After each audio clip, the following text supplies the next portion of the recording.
Funding for this program has been provided in part by the Tiger Athletic Foundation, the LSU Alumni Association, and the LSU Foundation, which are a part of the Forever LSU campaign.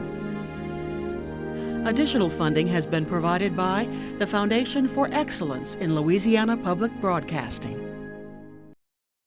Going to LSU just opened up the world for me. It doesn't matter how old you get, you have to come back because it's where your heart is. That foundation at LSU provided me everything I needed for what I became.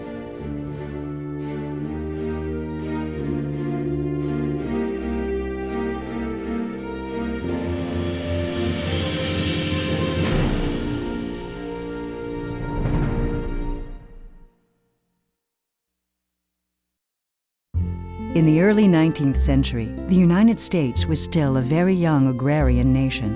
In the South, society was divided between an elite upper class of wealthy planters on the one hand, and on the other, a much larger group of ordinary farming families working hard to coax a living from the soil. I think there was an assumption which remained true in Louisiana as late as the turn of the 20th century, and maybe even later than that. That really only a small group of people at the top of society really needed education. That changes in Louisiana partially because people realize that the world has changed and you got to have an education. Within a few years of when Louisiana became a state in 1812, the federal government had granted 144 square miles of land whose sale would endow seminaries or universities. But education remained a relatively low priority, and the state did not break ground for a school until 1856 near Pineville, north of Alexandria. What would one day become a diversified flagship university began instead as a small military academy, its first students cadets. The curriculum was modeled after that of the Virginia Military Institute, a rigid but innovative protocol of learning designed to prepare the sons of plantation owners to become gentlemen and eventually good planters themselves. The school's Board of Supervisors advertised for 5 faculty spots and received 81 applicants. Among those chosen was David French Boyd, the future president of the school. Boyd had been a student of the University of Virginia and later a successful teacher at Bossier Parish's prosperous Rocky Mount area school. The first superintendent of the new military academy, however, was William Tecumseh Sherman, the general who, a few years later, marched over the ashes of Atlanta in the Civil War. When Sherman arrived in the fall of 1859, one of the tasks that he was assigned was going downriver to New Orleans to actually get furniture, get books, and other equipment that was needed to actually get the university running. With a handful of students, the school opened January 2, 1860, and was called the State Seminary of Learning. The boys ranged in age from 14 to 21. Most lacked education and, apparently, discipline. The cadets were unhappy with the school's food, so chickens began disappearing from neighboring farms. However, under General Sherman's firm hand, military rigor began to take hold. Soon the cadets mustered in new blue uniforms, and the school was renamed the Louisiana State Seminary of Learning and Military Academy. Sherman's cadets quickly came to respect and admire him, but the school's early successes were soon overshadowed by external events that moved the nation to the brink of civil war. At the start of 1861, former U.S. Army Captain William Tecumseh Sherman was forced to choose between staying with his beloved school in rebellious Louisiana or returning north to defend the Union. He bid emotional farewells to each of his cadets, but he warned his Southern friends of the coming conflict. "You are bound to fail." In time, his friend and colleague, David Boyd, joined the Confederate Army, leading troops in the 9th Louisiana Infantry, a regiment that was part of the famed Louisiana Tigers. Soon cadets old enough to serve enlisted. Many became officers, even in their teens. With enrollment dropping and Union forces closing in, the seminary finally shut down in 1863. So they basically closed the doors, locked them, hoped for the best, and left.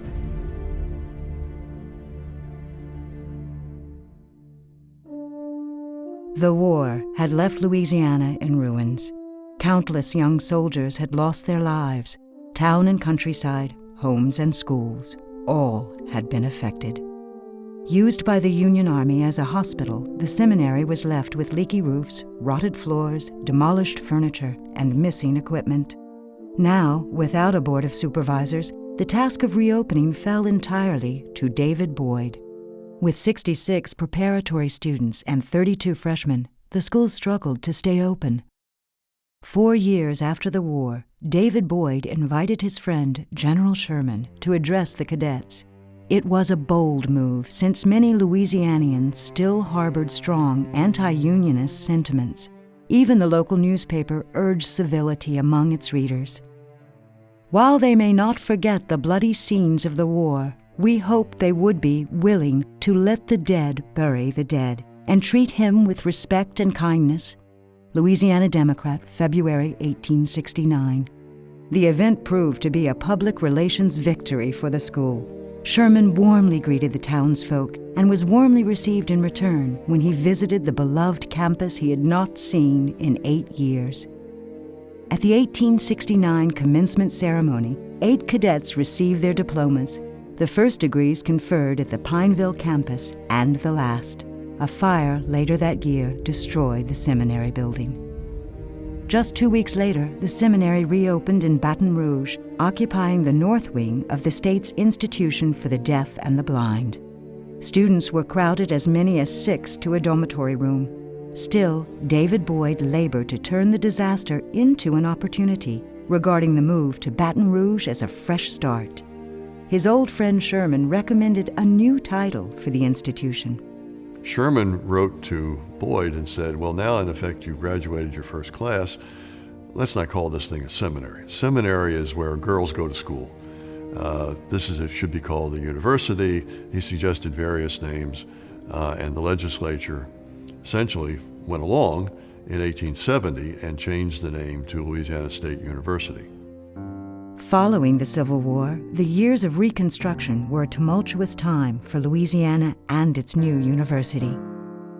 The financial crisis of that period reduced enrollment to single-digit numbers and left only 2 professors, David Boyd and his younger brother Thomas, a recent graduate of the school. Fortunately for LSU, the elder Boyd's talents extended beyond the classroom. When the Louisiana State Agricultural and Mechanical College in New Orleans obtained Louisiana's land grant funding, Boyd orchestrated a merger of the 2 institutions. This was the beginning of LSU's international prominence. With its new emphasis on agriculture and industry, the university's advanced work in sugar production soon attracted Latin American students to the school, now known officially as Louisiana State University and Agricultural and Mechanical College.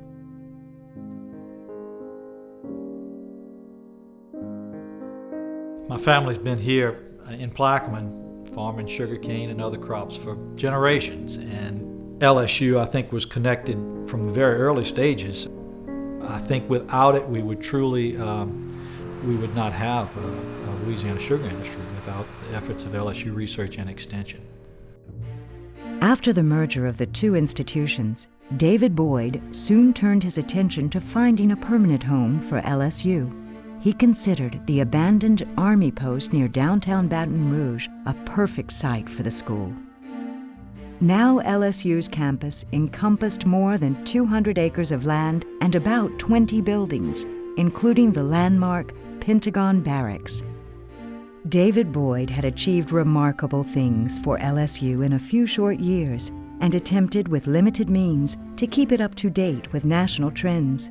But in his bold leadership, he frequently clashed with the Board of Supervisors. After one too many confrontations, he was fired as president of the university. In 1890, Black Louisianians were given new educational opportunities through a new federal law, the Second Morrill Act. Land-grant states would have to provide a second, separate college for blacks if they wanted to maintain the custom of racial segregation and receive funds from the new act. What resulted from these acts was a dual system of higher education where Southern University was established for blacks only, and Louisiana State University was and then continued to be for whites only. In 1896, the Board of Supervisors again turned to the Boyds for leadership, this time hiring 42-year-old Thomas Boyd to pilot the university through the troubled financial waters of the time. He was a much gentler sort of man in public, apparently, and became very well loved by many students and many other stakeholders in the university. And again, a man who had some vision, some understanding of national trends in education, tried to bring some of that to the LSU operation. He was granted great latitude in his management of the university, and the school prospered under his leadership. Soon, the school's growing enrollment included a new student population. Under Thomas Boyd, women were allowed to attend LSU for the first time. In 1904, Olivia Davis came in as the first student, but she came in as a grad student. She was a teacher at Baton Rouge High. She had gotten a master's degree from Sophie Newcomb and came in to study in a specific area. But by 1906, Boyd had taken the steps to open the door to women, and 17 women were admitted, one of whom was his daughter, Annie Boyd. At that time, women became sponsors of the men's military organizations, but didn't really have their own organizations. Consequently, about 14 of them started a group called the CC Club, which became quite an interesting and intriguing organization because they didn't tell the men what CC stood for. This was a great joke among these women. They enjoyed it immensely and finally wrote in a section of the yearbook that year that CC stood for Cadet Catchers.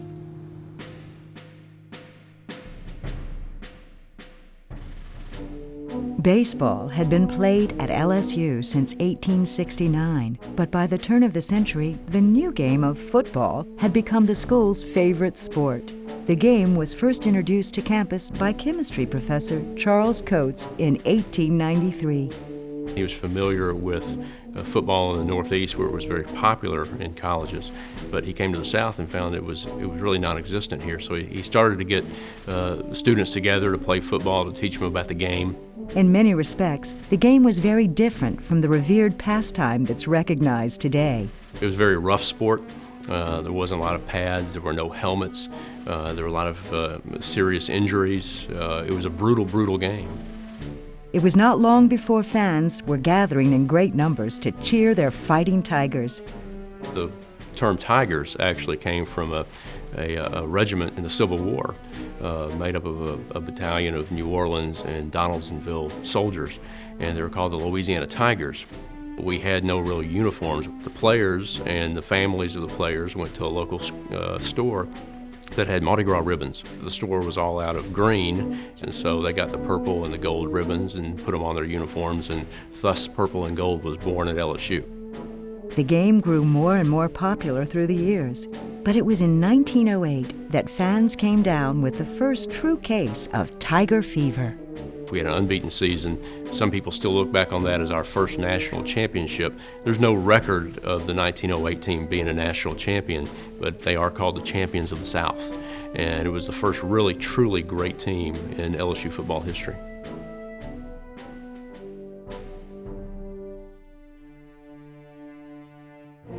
LSU, the institution, is much more than just LSU, the football team or the basketball team. The general public doesn't go into the chemistry labs, and they don't go out in the fields and watch people develop sweet potatoes. So the athletic program becomes the front porch, if you will, or the window into which people look into the house of Louisiana State University. In 1908, the colleges of Arts and Sciences, Engineering, Education, and Agriculture were formed. From the early days, agriculture had always been an important part of LSU's identity. But farming required space, and as enrollment grew, it quickly became clear that the institution needed a larger campus. A few miles south of the downtown location was Gardenous Plantation, a beautiful and diverse tract of land that had captured Thomas Boyd's attention. In 1918, LSU acquired it. It looked exactly like what it says. It was a plantation. It was a farm. There were corrals, there were small shacks, there were moss-draped trees, and especially magnolias. And then there was the agricultural fields, and then the Indian mounds, which was a very popular thing at the time to come down in this area and picnic on the grounds. The school's land now totaled over 2,000 acres. The renowned Olmsted Brothers firm prepared LSU's preliminary master plan in 1921. One of the things that Rick Olmsted talks about was the great variety that this site presented, in that there were lowlands that represents part of the landscape of Louisiana, and there was a bluff and uplands and different soil types that represent another part of the geography of Louisiana. And so this particular site provided for him a kind of a microcosm of the state, and it's just a beautiful idea, I think. Olmsted divided the campus into a series of quadrangles representing different disciplines at the school, such as fine arts or engineering and science. LSU's familiar Indian mounds figured prominently in this original design. Olmsted was a landscape architect whose vision was how to adapt the overall idea and the placement on the land, not to design the buildings. For that, an architect was needed. The university hired Theodore Link, a man of national reputation and European training. One of the beautiful things about Link's plan is that there are a number of formal elements that repeat throughout the campus. The use of columns, the use of arches, the use of groupings of those kinds of things. For LSU's buildings, Theodore Link employed a Northern Italian Renaissance style, using red tile roofs and a tan stucco finish. From this, LSU derives its characteristic Mediterranean look. Just before he died, Theodore Link completed his masterpiece, LSU's Memorial Tower. The tower itself is a memorial to Louisiana's soldiers and sailors lost in the First World War. It was originally conceived and drawn as a kind of a sally port, a military gateway that would lead out to a parade ground. One of the beautiful things there is that in making the tower, it makes a reference to the sky. And with the circular form of the parade ground, you have two archetypes from architectural history, two of the most fundamental architectural moves, so that you have nature and the sky and gathering and fundamental architectural themes. At the beginning, at the entryway, at the sort of gateway to learning.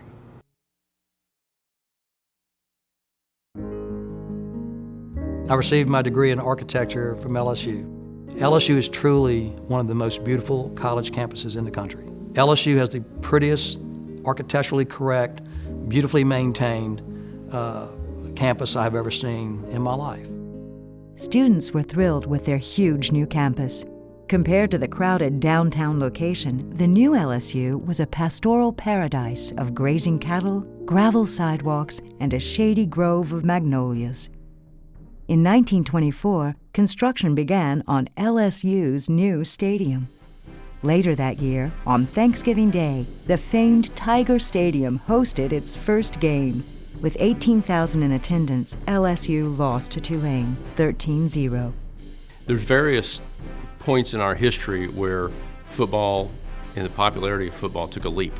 And I think the biggest major leap came in 1924 when LSU moved to this current campus. Here we had a real constructed stadium, and I think that was signified the first real growth in LSU football history. As the new tradition of LSU football was coming into its own, the school's founding tradition of military discipline continued to evolve. The Old War School, as it was fondly called, had instituted the Reserve Officers Training Corps, or ROTC, 8 years earlier. All physically fit freshmen and sophomore males were obligated to serve in the ROTC, and most were required to live in barracks, where they were subject to inspection in full uniform. Now, as Thomas Boyd put it, LSU was a university with a military department, not a military school. Finally, in spite of numerous infrastructure delays, the new campus was formally dedicated April 30th, 1926. This was the high point of Thomas Boyd's career. The Boyd brothers' era finally came to an end in 1927 when Thomas Boyd retired. For 48 of the previous 62 years, either Thomas Boyd or his older brother David had served as president. Thomas Boyd had given more than half a century to higher education, including the last 31 years as LSU's president.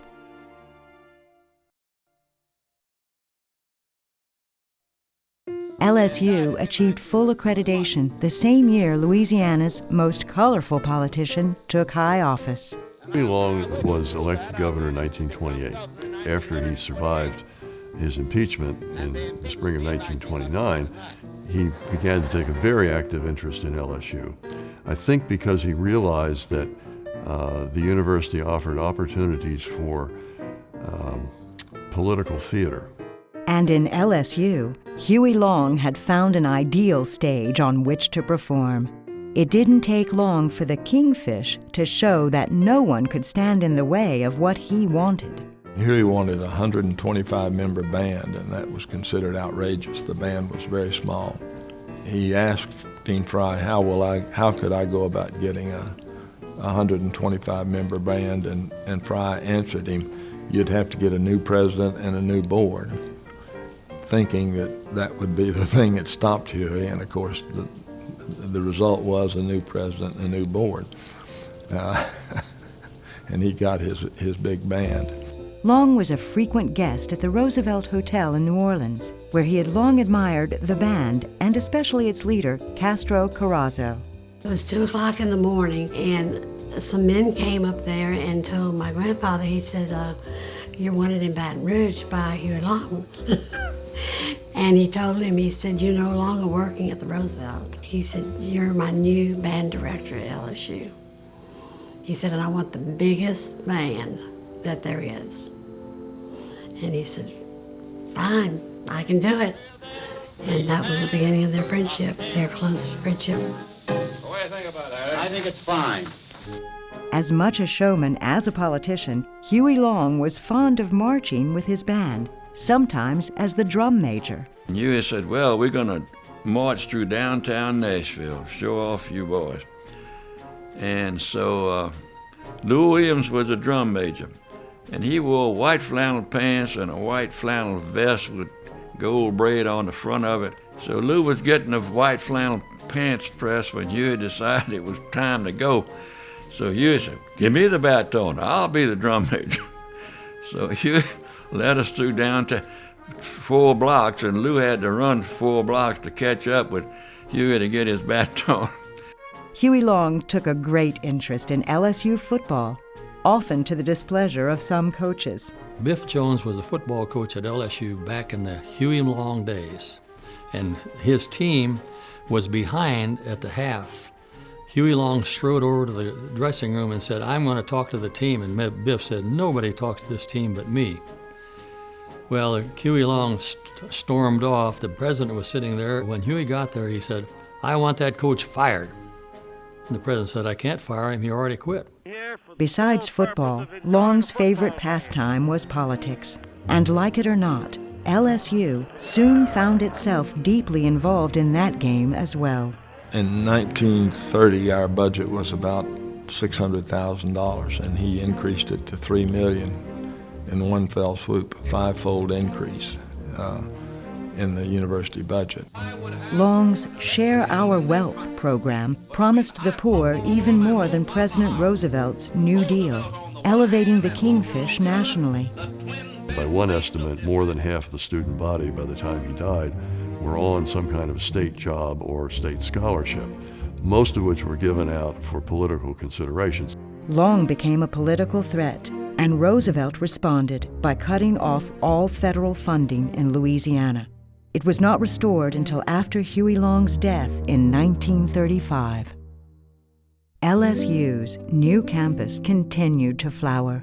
E.A. McElhenney, famous for his family's Tabasco empire, had played a prominent role in shaping the landscape of the campus.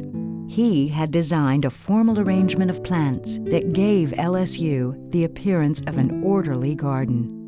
Now the campus was in the hands of its new master planter, Steele Burden. Reflective of the old campus, Burden further cultivated the tradition of beautiful trees at LSU. He thought the live oak was the most beautiful tree there was, the most beautiful thing there was, really. And Burden came along and was one of the few people that had an interest in the landscape, so this individual hired him to help do the landscaping, and ever since, up through the 70s, Burden was the primary person doing it. And he didn't really answer to anybody most of the time. He sometimes would contribute his own money, own effort. As our alma mater says, broad magnolias and stately oaks. Everybody remembers that about this campus. And even if you're not an alumnus of this school, you remember the way it looks when you've been here, because it's so fascinating, the spatial quality that it has. You come here for a day and something changes in you that you cannot let go of LSU. You love it here and you can't wait to get back. It doesn't matter how old you get, you have to come back because it's where your heart is.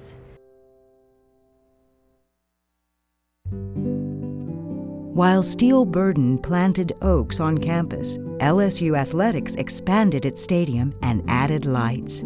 There was a tremendous surge in attendance once we started playing night games, and as you know, that tradition has continued until today. Soon afterward, another football tradition was begun. We paid $750 as a school to the Little Rock Zoo to bring a tiger to LSU. They built a cage for him next to Tiger Stadium. It became quite an attraction. They didn't know what to name him, but there was a trainer with the LSU football team at the time named Mike Chambers. He was a rather large man, and he became popular from the fact that when a player got injured on the field, he would just carry him off the field on his own. It was determined that that's what we would name the tiger, after Mike Chambers, and so today we have Mike the Tiger. Despite the Great Depression and a politically saturated environment, LSU flourished during the 1930s, rising to national prominence in fields like engineering, the arts, and especially literature. At a surprise Sunday meeting in 1935, University President James Monroe Smith asked young Professor Robert Penn Warren about the possibility of publishing a literary quarterly. Warren said, of course it was possible, and he very quickly let President Smith know what it would take, financial support, staff support. It would take no interference with editorial decision. President Smith said, if you'll get together with Dean Pipkin and Clint Brooks, bring me a proposal tomorrow, I'll sign it. And the Southern Review was launched in less than 24 hours. The Southern Review changed the way that literature was read and taught, bringing established writers like Eudora Welty and W.H. Auden to broader audiences. But the outburst of creativity at LSU was not confined to the Department of English.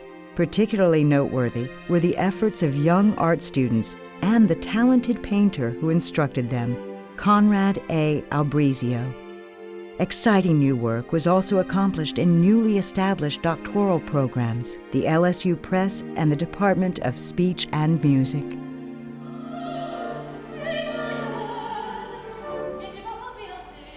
The music education program at LSU, not just the voice lessons and the coachings and things like that, but music history, theory, things like that were still really fresh on my mind. Having any kind of career in music, you have to be able to understand music at a level that is educational. I'm really proud to come from there. It was a really wonderful school.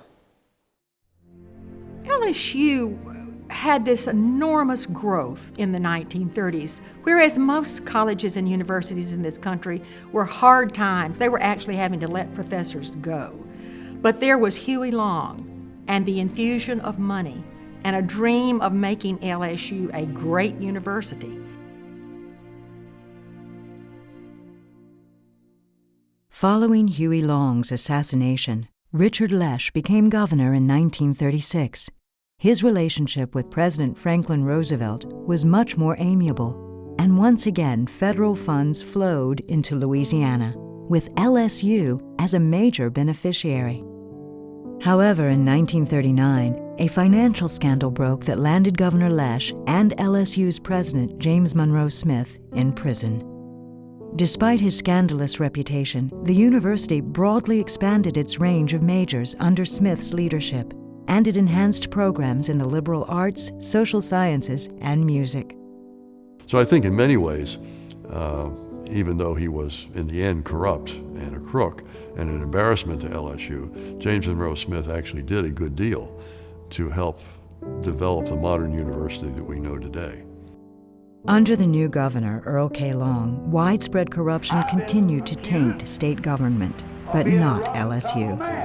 Paul M. Hebert, formerly dean of the law school, now acting president of LSU, and Troy Middleton, acting vice president, together successfully cleaned up corruption and put an end to the rigged bids, padded payrolls, and embezzled funds. Middleton, a former commandant of the cadets at LSU and already a decorated veteran of the First World War, soon joined fellow LSU administrators and students heading off to fight in the Second. With the start of World War II, LSU students were caught up in the patriotic fervor and rushed to enlist. Large numbers of LSU's graduates and cadets became officers, including some at the general rank.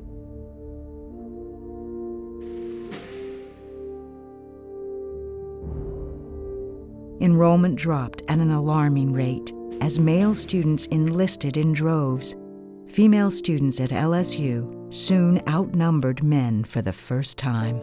The war started when I was a freshman, and when I was a senior, the boys all had to leave. We were down to mostly girls on the campus. Nobody went out because they didn't have dates. I announced to a group that I knew that I was going to be on the Campanile steps at 6 o'clock. If anybody wanted to come, we'd go do something. And gradually, those freshmen began coming out, so we ended up having Friday night adventures. We coped. I was barely 17, and of course the war was just coming to an end, and the veterans would start coming back after the war. But for that summer at least, there were a lot of us that were very young and really represented the male population on the campus. So we were quite in demand, if you will, in the terms of social circles. ROTC was a very big part of the campus activities. You had girl sponsors for your various units, so they were kind of integrated into the system. It was just very much a part of the campus.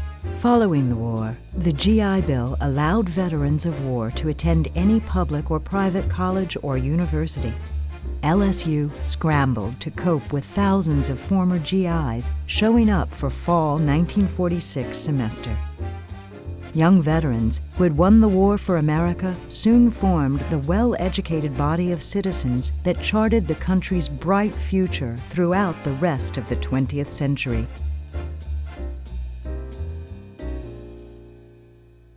LSU is a unique university because of our military traditions, our military history, what we have contributed to the United States for 150 years. And so we need to continue that tradition. We rank right up there with the top 2 or 3 universities, state universities in the United States with respect to our military history. As far as I'm concerned, it's second to none.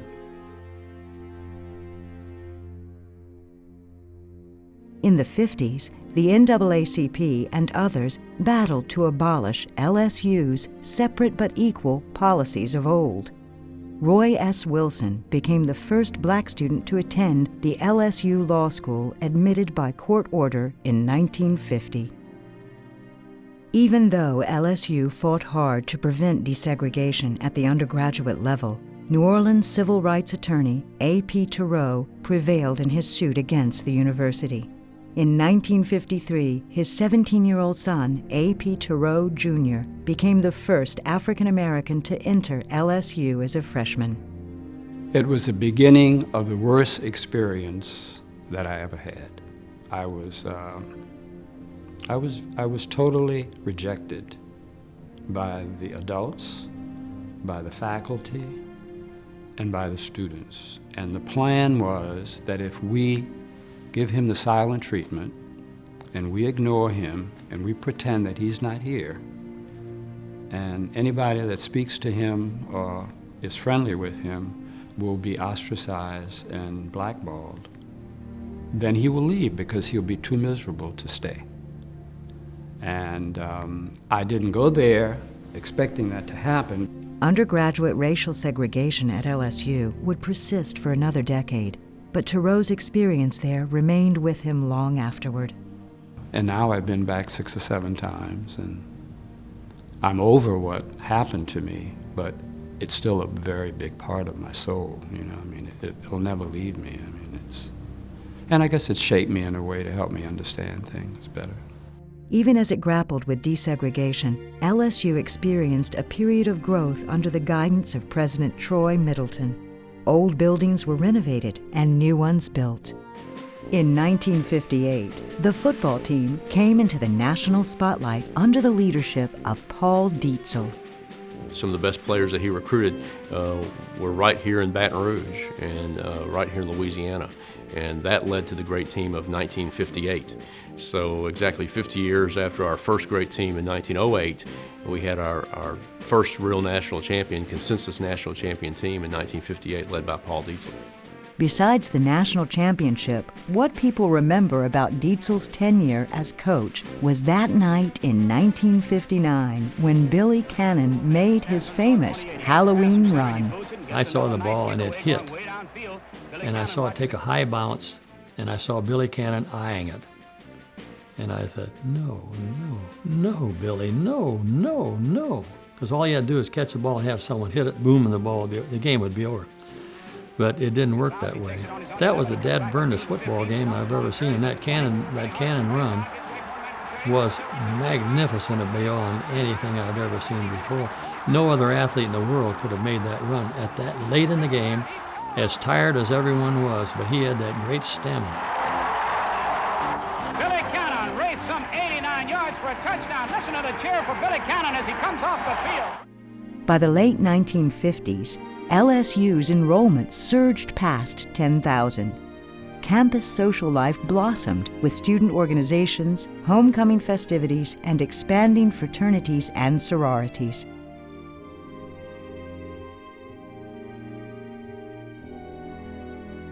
I was there in '59. It was wonderful. My goodness, I mean, people don't know about weekends in Baton Rouge. All of those memories are just great, and the fact that I met the woman I spent the rest of my life with, and I keep coming back to Baton Rouge. Louisiana State is a big part of my life, and will continue to be a big part of my life. Following a nationwide trend on college campuses, the 60s brought more freedom than ever before for LSU students. Many strict rules for women were relaxed or completely abolished at this time. If you played softball on the field, you had to wear a trench coat over your shorts because you could not be seen on campus in shorts. And then getting there, playing softball, putting your trench coat back on, all sweaty and nasty, and walking back to your dormitory room. We had curfew hours. Not only did we have to be in the dorm, we had to be in our room for check-in time, or we would be campus for the next weekend. We could build up enough points to where we were held in our dorms for a weekend. So it was a huge change for women from going from these fairly oppressive rules to one in which we had many, many more freedoms. College campuses across the country were awash in student protests, and LSU was no exception. We had marches on campus, many of which started at Free Speech Alley. The atmosphere changed in terms of what we were expecting of 18-year-olds, what would happen if you flunked out of school, particularly for men, because the draft was there. Being in school was a way to stay out of going to war. And so if you didn't manage to stay in school, chances were you were going to be drafted and go to Vietnam. In 1964, a decade after the first failed attempt to integrate LSU, African American students were finally admitted as undergraduates. But it would take years before they were fully accepted into campus life. Our goal was to get an education, and no cursing, no turning your head when you see me on campus. None of that was going to stop us. We were just very, very focused and very driven. By 1972, LSU elected its first black student body president, Carrie Pouchot. He didn't run as a black candidate. He ran as a candidate like I had run, the woman running. And the student body just was used to Carrie, used to him being involved in everything, and that, to my knowledge, is why he was elected. LSU could be given a lot of credit for that. They looked at the candidate. LSU started my career in journalism, and then I went on to go to law school, and following law school, I went into the FBI. LSU provided me everything I needed for each of the career opportunities I went into. It was the right foundation, it was the right school, it left me with a sense of family, and so now even my son attends LSU, and we're starting our own new traditions in our family. The role of the military at LSU changed forever in 1969 as ROTC became voluntary rather than mandatory for the first time. There was a lot of dissension within the university. A lot of students didn't like the idea of having to be in the military.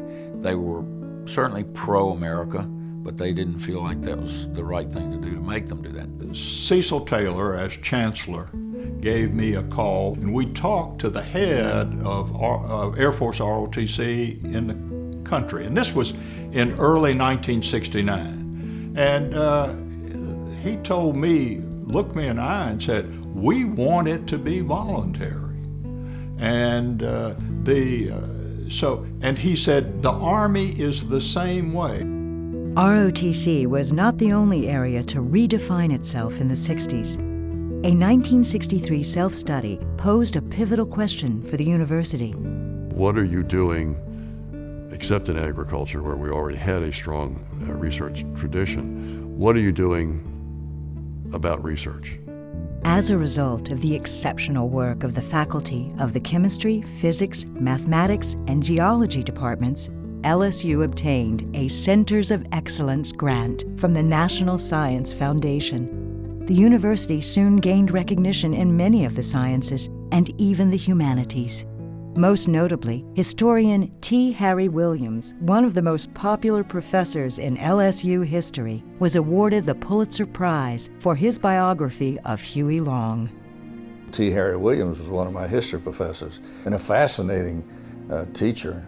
We would go to his classes, and he was an expert on the Civil War.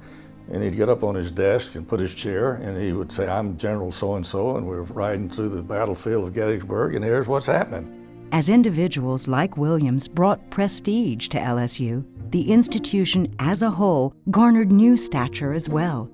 Building on the university's success in coastal studies, LSU acquired Sea Grant status.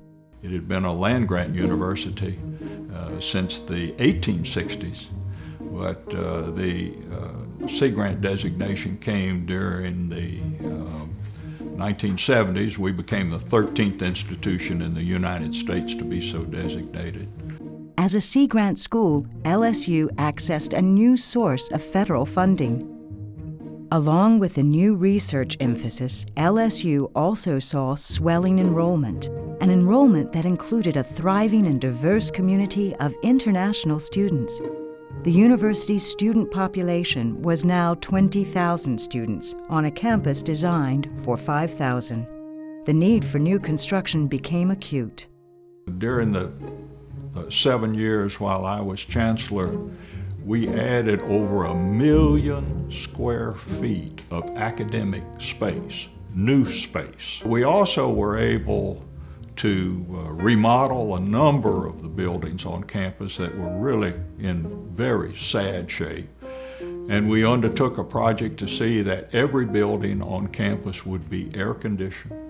LSU's next chancellor was James H. Wharton, who continued Murrell's pursuit of excellence throughout the 80s.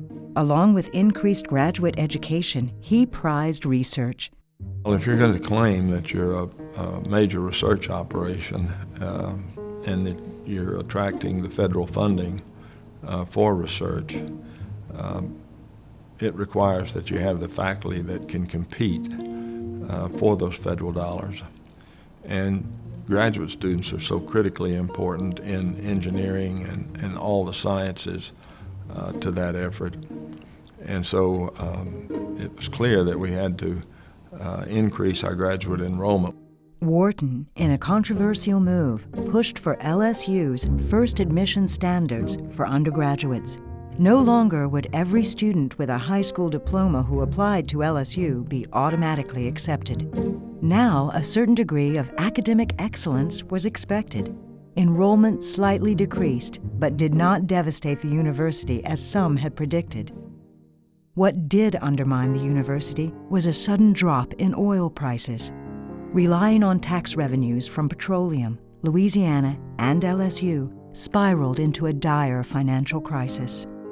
The legislature imposed budget cuts on LSU year after year, causing the university to raise its tuition and fees, cut programs and non-essential personnel, and defer much-needed maintenance. The real difficulty in that time period was that the state didn't have any cash, and the university had very little cash. And so getting through the 80s, it involved trying to meet payroll when you didn't have the reserves to meet the payroll. Even amid the budget cuts that had weakened many areas of LSU, there were still successes in the 80s. The Carnegie Foundation ranked LSU as a Research One institution, its highest category. The Carnegie Foundation rankings are the most prestigious rankings that exist. It was very important to us because it changed the image of LSU nationally to be a Research One. And my own personal opinion, we were in the top 50 universities in the country. 2 world-class facilities, CAMD, the Center for Advanced Microstructures and Devices, and Pennington Biomedical Research Center were created during this time. LSU was also excelling in sports. Part of the university's tradition for more than a century, LSU baseball finally came into its own. When a gentleman by the name of Skip Bertman arrived here in the early 80s, the program all of a sudden started to catch fire and became what I believe to be the model premier program in the country. I told them what I envisioned, and of course their eyes were very, very big, and told them there'd be more seats and a full house and a new scoreboard. And I said to them, soon there'll be these gold seats, and then there'll be 100, then there'll be several hundred. And soon there'll be 1,000, and there'll be a few thousand. And I was very excited until I heard a kid say, "All right, coach is on drugs like us." You see, they were mired in mediocrity, and we are better than that. And we just didn't know that at the time. Many were equally surprised to learn how good LSU basketball could be, even without Pistol Pete Maravich, LSU's great star of the 1960s. In his 25 years leading the men's team, Dale Brown presided over more victories than any other coach, guiding the Tigers to Final Four appearances in 1981 and 1986. Among his memorable players was Shaquille O'Neal, who, along with greats Bob Pettit and Maravich, are the only LSU players named to the NBA's distinguished 50th anniversary team. Under the guidance of Sue Gunter, women's basketball took off. She transitioned the sport, see, that's what she did, to a more fan-friendly, up-tempo basketball game that the fans would enjoy. And she got bigger, faster, stronger ladies, and of course she won. Pretty soon they had 400 season tickets, and there were 3,600 season tickets. There were 1,000 people, all of a sudden there were 10,000. They were in the top 5. And it was exciting to watch it grow. The university as a whole enjoyed exciting growth. Oil revenues began to rebound, and years of careful planning began to bear fruit. This planning yielded what became the National Flagship Agenda, LSU's strategy for achieving its goals of increasing research and improving the quality of education at all levels.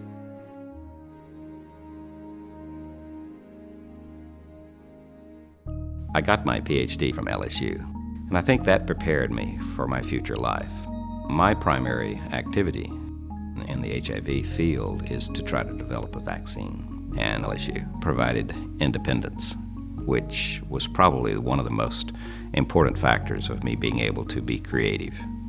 And I can't think of a better experience than that.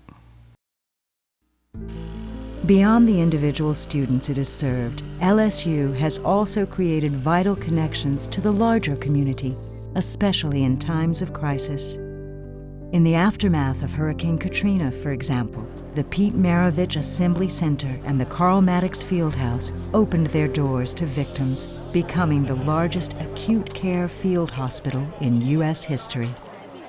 As LSU celebrates its 150th anniversary, the university has the unique opportunity to look back to its humble beginnings as a small military school for boys in the piney woods of central Louisiana and track the progress made on this journey.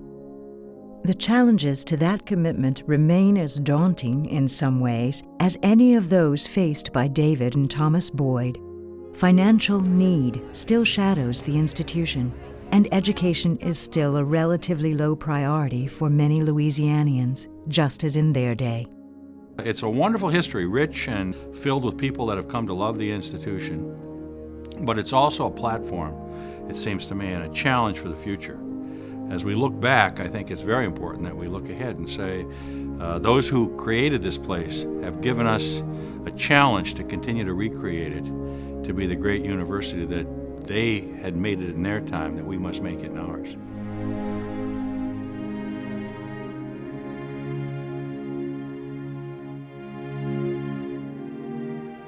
I feel like I am part of LSU's history, just making, strides on campus and doing everything that I can to be a productive part of campus and actually make a difference. Nice to know that so many people around the world know about this school and that they all think of it as a home, or they all think of it as something that transformed them, that something that made them who they are to this day. It's almost like a culture.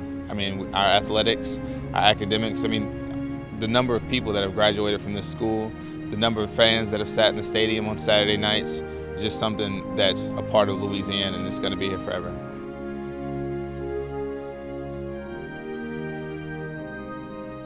Funding for this program has been provided in part by the Tiger Athletic Foundation, the LSU Alumni Association, and the LSU Foundation, which are a part of the Forever LSU campaign. Additional funding has been provided by the Foundation for Excellence in Louisiana Public Broadcasting. For more information about this program, visit us online at lpb.org.